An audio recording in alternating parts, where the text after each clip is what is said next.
jagan teiega ühte väikest trikki, kuidas näiteks veidike kiiremini laadida pisikest akujaama. Hetkel ma laen siis EcoFlow Trail 300. Selles kasutan 60-vatist EcoFlow sükest kompaktset päiksepaneeli ja 28-vatist. Ja sisse tuleb, nagu näha, 70 vatti, 68, 69, 70 kõigub siin niimoodi.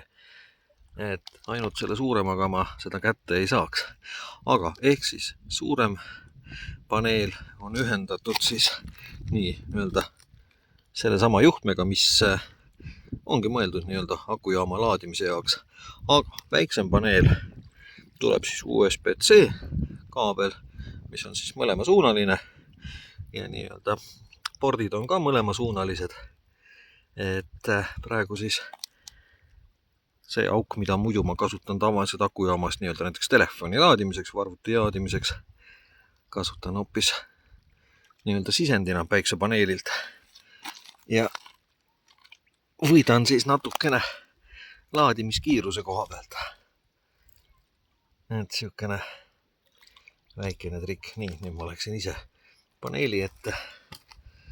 Tulen tagasi. Hakkab kohe tõusma.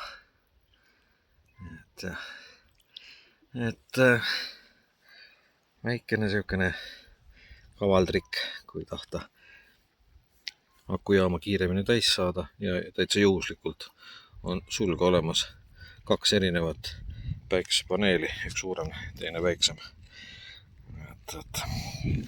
Noh, näiteks on seltskonnaga mindud jalgrattamatkale ja seltskonnas kahel matkajal on siis paneelid kaasas, üks on suurem, teine on väiksem.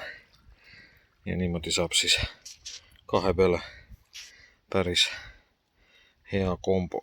Vaatame, palju ta hetkel seal on.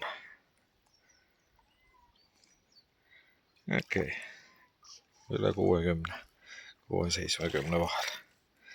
Nii et siukene hea tubli laadimine toimub praegu. Võib rahule jääda.